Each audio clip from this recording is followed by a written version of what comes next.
नमस्कार विद्यार्थियों। जैसा कि अनवर्त आपको मैं आपकी भारत की खोज कक्षा 8वीं की पुस्तक के छोटे प्रश्नों को करवा रहा हूं, जिसके 2 वीडियो आपके पास पहुंच चुके हैं। अब ये तीसरा वीडियो आपके बीच में है, जिसमें जो आपके शेष रहे सभी पाठों के जो प्रश्न उत्तर हैं वो आपको इसी वीडियो में मिल जाएंगे। तो बने रहिए मेरे साथ। विद्यार्थियों, आइए करेंगे अभी छोटे प्रश्नों को। लेसन नंबर 6, अंतिम दौर। भाई आप है ना कमेंट बॉक्स में लिख करके बताते नहीं हो। यदि आपको अच्छा लगता है तो भी बताएं, नहीं अच्छा लगता है तो भी बताएं। आपका कोई सुझाव है तो भी मुझे दें, ताकि मैं आपको और अच्छे से पढ़ाने का प्रयत्न करूं। मेरा ये सफल प्रयास और ज़्यादा सफल हो सके। तो भारत की खोज पुस्तक के लेखक कौन हैं? पंडित जवाहरलाल नेहरू। लगान का रुपया इकट्ठा करने के लिए अंग्रेजों ने किस वर्ग को पैदा किया था? जमींदार वर्ग को। सरकार को आर्थिक लाभ पहुंचाने वाला कौन सा प्रमुख महकमा था? माल गुजारी। ये हम भाग नंबर 3 पढ़ रहे हैं छोटे प्रश्नों का। भारतीय जनता द्वारा धन ब्रिटिश सेना के प्रशिक्षण के लिए दिया जाता था, उसे क्या कहा जाता था? इसे क्या कहते थे? तो भाई उसे कहते थे कैपिटेशन चार्ज। क्या कहते थे? Capitation charge. अंग्रेजों की श्रेष्ठता का पता किस बात से चलता है?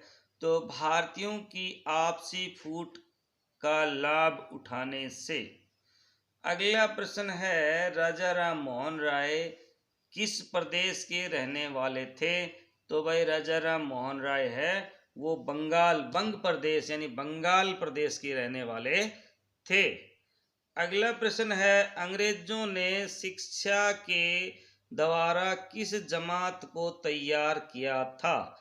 तो कलरकों की जमात को तैयार किया था, क्योंकि अंग्रेज अपने यहाँ से कलरक लेके आते तो भाई उन्हें बहुत महंगे पड़ते, इसीलिए अंग्रेजों ने भारत में अंग्रेजी शिक्षा को का प्रचार प्रसार किया था, ताकि उन्हें सस्ते दामों पर कलरक मजदूर मिल जाएं।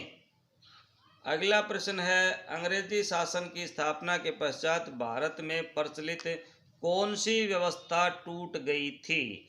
खेतीहार व्यवस्था, यानी लोग खेती करना छोड़ गए थे, क्योंकि इतना कर लगाया जाता था। कृषि के लिए लोगों को है ना दर दर भटकना पड़ता था, बरसात नहीं होती थी तो माल का पैसा वो दे नहीं पाते थे, कर का पैसा दे नहीं पाते थे, इसलिए अपनी जमीनें छोड़ करके भाग जाते थे। अगला जो प्रश्न है, राजा राम मोहन राय के व्यक्तित्व में किसका मेल था? प्राचीन एवं नवीन ज्ञान का। राजा राम मोहन राय ने धर्म के अध्ययन की किस पद्धति को अपनाया था? तो तुलनात्मक पद्धति को उन्होंने अपनाया था। अगला प्रश्न है, राजा राम मोहन राय ने शिक्षा को किस पद्धति के चुंगल से बाहर निकाला था? पंडिताऊ पद्धति से। भाई क्योंकि पहले है ना बच्चे पढ़ते थे वो गुरुकुलों में जाके मुंडन करवा के पंडितों के पास ही पढ़ते थे, तो उस पद्धति को उन्होंने तोड़ दिया था। राजा राम मोहन राय के प्रयास से किस प्रथा पर रोक लगी थी? तो भाई राजा राम मोहन राय ने सती प्रथा का अंत करवाया था। बहुत इंपॉर्टेंट प्रश्न है भाई। उससे पहले यदि किसी का पति मर जाता था तो उस स्त्री को साथ में जिंदा जला दिया जाता था, उसे पुनर्विवाह की जो है ना अनुमति नहीं होती थी। तो राजा राम मोहन राय ने इस प्रथा को तोड़ा था। राजा राम मोहन राय की मृत्यु किस देश में हुई थी? तो इंग्लैंड में हुई थी भाई। भारत का प्रथम स्वतंत्रता संग्राम कब हुआ था? 1857 में सबसे पहली क्रांति भारत को आज़ाद करवाने के लिए की गई थी। बहादुर शाह जफर कहाँ का राजा था? तो भाई बहादुर शाह जफर दिल्ली का राजा था। कहाँ का? दिल्ली का। और भाई एक प्रश्न और भी है, बहादुर शाह जफर दिल्ली का अंतिम राजा था, उसके पश्चात दिल्ली में राजा नहीं बने। सबसे पहले सैनिक क्रांति कहाँ प्रारंभ हुई थी? तो मेरठ में हुई थी भाई। क्योंकि वहाँ पर मेरठ छावनी में मंगल पांडे ने चर्बी वाले कारतूसों को है ना वो प्रयोग में लाने से इनकार कर दिया था, क्योंकि कारतूसों डालते समय उन्हें मुंह से खोलना पड़ता था और उनके कारतूसों पर जो है चर्बी गाय या सूअर की लगी हुई होती थी, तो उन्होंने मना कर दिया था और अपने सीनियर अधिकारी को उन्होंने गोली मार दी थी। 1857 के स्वतंत्रता संग्राम में भाग लेने वाले किस स्वतंत्रता सेनानी को अंग्रेज जनरल ने सर्वोत्तम और सबसे बहादुर कहा था? तो रानी लक्ष्मीबाई को। अगला प्रश्न है, बहुत इंपॉर्टेंट है, ब्रह्म समाज की स्थापना किसने की थी? तो राजा राम मोहन राय ने की थी भाई। केशव चंद्र किसके शिष्य थे? राजा राम मोहन राय के शिष्य थे। आर्य समाज के संस्थापक का नाम क्या था? बहुत इंपॉर्टेंट प्रश्न है। तो आर्य समाज के संस्थापक का नाम महर्षि दयानंद सरस्वती था। महर्षि दयानंद सरस्वती ने वेदों के विषय में क्या नारा दिया था कि वेदों की ओर लौटो? जब ये स्लोगन आ जाए भाई, वेदों की ओर लौटो, तो किसका नाम आएगा? महर्षि दयानंद सरस्वती का। स्वामी विवेकानंद के गुरु का नाम क्या था? तो स्वामी विवेकानंद के गुरु का नाम था भाई स्वामी रामकृष्ण परमहंस। ये भी इंपॉर्टेंट प्रश्न है। विवेकानंद ने किस मिशन की स्थापना की थी? तो रामकृष्ण मिशन की स्थापना विवेकानंद ने की थी। विवेकानंद ने किसे पाप कहा था? दुर्बलता को पाप कहा था। विवेकानंद की मृत्यु कब हुई थी? मृत्यु हुई थी भाई 1902 ईस्वी में। अगला प्रश्न है, रविंद्रनाथ टैगोर ने किस घटना के बाद सर की उपाधि लौटा दी थी? जलियांवाला बाग हत्याकांड हुआ ना भाई, जब डायर ने निहत्थे लोगों पे गोलियां चलवाई थी और लोग भाग भाग करके कुएं में कूद गए थे। कुआं जो पूरे का पूरा जलियांवाला बाग का जो कुआं है वो लाशों से भर गया था और डायर को चंद्रशेखर ने जो है ना मारा था। फिर जलियांवाला बाग का कुआं जो है आज भी सुरक्षित है, आप जाकर वहां देख सकते हैं। टैगोर ने किस शिक्षा संस्था की स्थापना की थी? तो शांति निकेतन की संस्था जो है ना रविंद्रनाथ टैगोर ने की थी। सर सैयद अहमद खान कौन था? मुस्लिम नेता था भाई। अल हिलाल पत्र का आरंभ किसने किया था? तो ये अब्दुल कलाम आजाद ने किया था। हाँ, कांग्रेस की स्थापना कब हुई थी?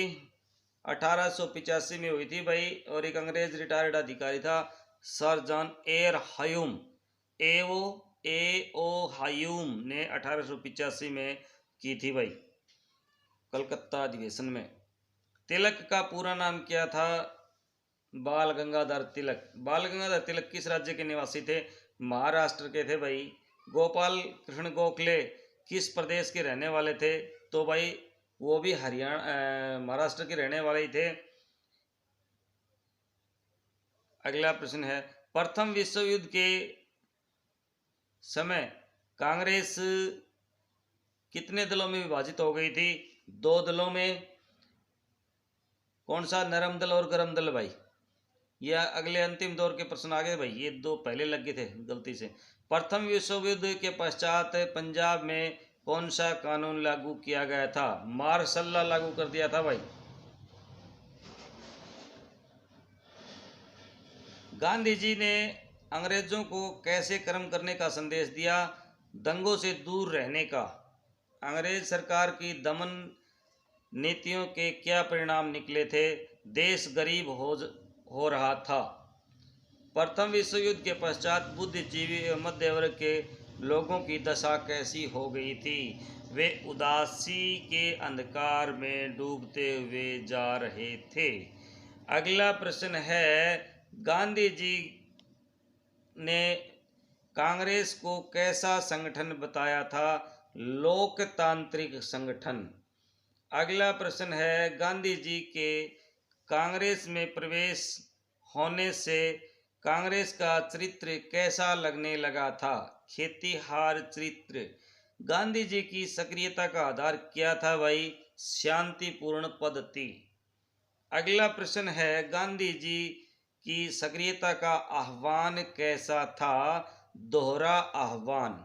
गांधी जी छुआछूत को क्या समझते थे? एक अभिशाप समझते थे। जिन लोगों ने ब्रिटिश सरकार के दिन दिए हुए खिताब नहीं छोड़े, उनकी समाज की दृष्टि से क्या चली गई? इज्जत चली गई। भारतीय मानस मूलतः कैसा है? तो निवृत्ति का मार्ग। गांधी जी मूलतः कैसे व्यक्ति थे? धर्मपरायण, शिक्षित, डरपोक, समझौतावादी। तो धर्मपरायण थे भाई वो। गांधी जी सबसे ऊपर कैसे नियमों को मानते थे? तो गांधी जी भाई सबसे ऊपर नैतिक नियमों को मानते थे। गांधी जी ने कैसे नियमों को नामंजूर किया? जो उनके आदर्शों से मेल नहीं खाते थे। गांधी जी ने हिंदू धर्म को कैसा बाना पहनाने का प्रयत्न किया? बाना होता है भाई मतलब पोशाक। तो सार्वभौमिक। गांधी जी के अनुसार कैसे राष्ट्र का कोई धर्म नहीं होता? अध भूखे राष्ट्र का, जहाँ पर लोग आधे भूखे सोएं, उनका कोई राष्ट्र नहीं। गांधी जी की क्या आकांक्षा थी? हर आंख के आंसू को पोंछना। अगला प्रश्न है, गांधी जी ने हर प्रकार के लोगों में कैसी क्रांति पैदा करती थी? तो मनोवैज्ञानिक क्रांति पैदा कर दी थी भाई। निम्नलिखित में से गांधी जी ने सर्वप्रथम कौन सा आंदोलन आरंभ किया था? तो ये सविनय अवज्ञा आंदोलन किया था भाई उन्होंने, दक्षिण अफ्रीका से आने के पश्चात। भारत की अल्पसंख्यकता कैसी है? धार्मिक। अंग्रेज सरकार ने अपना शासन बनाए रखने के लिए कौन सा हथियार बनाया था? फूट डालने का। मोहम्मद अली जिन्ना ने भारत में कितने राष्ट्र बताए थे? 2 राष्ट्र। तनाव पाठ में पहुंच जाते हैं भाई हम। थोड़े थोड़े प्रश्न हैं इनके, अभी कर लेते हैं। भारत में तनाव कब बढ़ा था? तो 1942 में भारत में तनाव बढ़ा।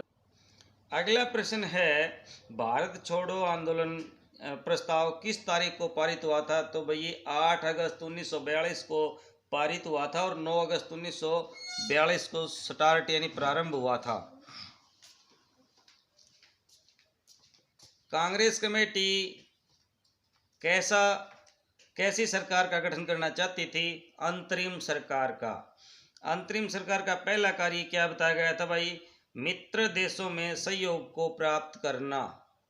कमेटी ने किसके नेतृत्व में जन आंदोलन करने का प्रस्ताव किया? महात्मा गांधी के। अगला प्रश्न है, महात्मा गांधी जी और अब्दुल कलाम आजाद ने किससे मिलने का निर्णय लिया था? वायसराय से। किस तारीख को पूरे देश में गिरफ्तारियां की गई थी भाई? 9 अगस्त 1942 को। लास्ट पार्ट में पहुंच गए भाई, थोड़े से प्रश्न और बाकी हैं, बने रहना मेरे साथ क्योंकि बहुत इंपॉर्टेंट प्रश्न मैं आपको करवाने जा रहा हूं। अगला प्रश्न है, सन 1942 के आंदोलन में कौन सी 2 पृष्ठभूमियां थी? भारतीय और अंग्रेजी। 1942 के उथल पुथल के पीछे कौन सी भावना थी? स्वतंत्र होने की भावना। 1942 के आंदोलन में हुई तोड़फोड़ से जनता की किस विशेषता का बोध होता है? शक्ति का। अगला प्रश्न है, सन 1942 में के आंदोलन में किस वर्ग विशेष की भागीदारी अधिक रही है? तो विद्यार्थी वर्ग की भागीदारी वो अधिक रही थी भाई। अगला प्रश्न है, लेखक ने सन 1942 की भारतीय जनता की चुनौती को क्या कहा था? मूर्खतापूर्ण। 1942 के आंदोलन में हुई जनता की प्रतिक्रिया में अंग्रेज सरकार के प्रति कैसी भावना व्यक्त हुई थी? घृणा की भावना। अगला प्रश्न है, ब्रिटिश सरकार ने सन 1942 के आंदोलन में मरने वाले एवं घायल होने वाले लोगों की संख्या कितनी बताई थी? 1028 तो मरने वाले और 3200 आदमी, 3200 आदमियों की संख्या घायल बताई थी। अगला प्रश्न है, जनता के अनुमान से सन 1942 में मरने वाले भारतीयों की संख्या कितनी थी भाई? 25,000 के आसपास। लेखक के अनुसार मरने वालों की संख्या कितनी थी? 10,000। सन 1942 के आंदोलन की साधारण बात क्या थी? भाई शहरी और ग्रामीण क्षेत्र में ब्रिटिश शासन की समाप्ति। बंगाल के किस जिले में ब्रिटिश शासन समाप्त हो गया था? मिदनापुर जिले में। भारत की भुखमरी और गरीबी का कारण क्या था भाई? अंग्रेजी शासन की दोहरी नीतियां। वे अपने पीछे कितना कीचड़ और कचरा छोड़ेंगे, ये शब्द किसने कहे थे? तो रविंद्रनाथ टैगोर ने कहे थे भाई। मनुष्य के पास कौन सा विलक्षण गुण होता है? तो भाई स्मृति का। कैसी आत्मा वाले लोग समर्पण कर देते हैं? कमजोर आत्मा वाले लोग है ना समर्पण कर देते हैं भाई। अगला प्रश्न है, लेखक के अनुसार मनुष्य का वर्तमान किसमें खिसक जाता है? अतीत में। तो विद्यार्थियों, ये हमने सारे के सारे प्रश्न है वो 3 भाग में कर लिए हैं। आप इनको भली भांति लिख लें या याद कर लें, बार बार वीडियो को देखें। एग्जाम में इनमें से आपके लिए प्रश्न आने वाले हैं, क्योंकि छोटे एक एक अंक के प्रश्न जो हैं अब की बार 40 आएंगे। तो आपको कैसे लगे ये तीनों वीडियो, इनके बारे में अपनी राय है वो लिख करके ज़रूर बताएंगे। तो मिलेंगे हम आपको आपकी अगली पुस्तक वसंत के छोटे प्रश्नों के साथ। तब तक के लिए जय हिंद, जय भारत, वंदे मातरम।